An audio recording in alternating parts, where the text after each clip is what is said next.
Is manufacturing, a massive part of our local economy, faltering again?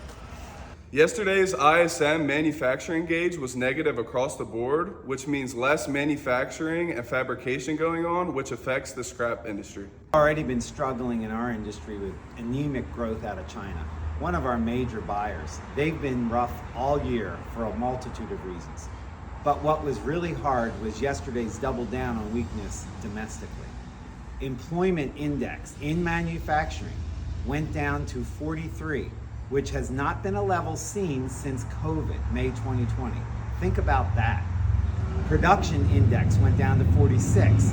That's not a good number for us because all of that activity and creating things which produces scrap is slower, and that's going to filter into us the next few months.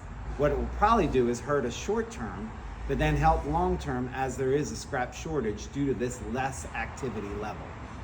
Everyone thinks that the only person who can save the day is Jerome Powell and the Fed, but will he come in on his white horse?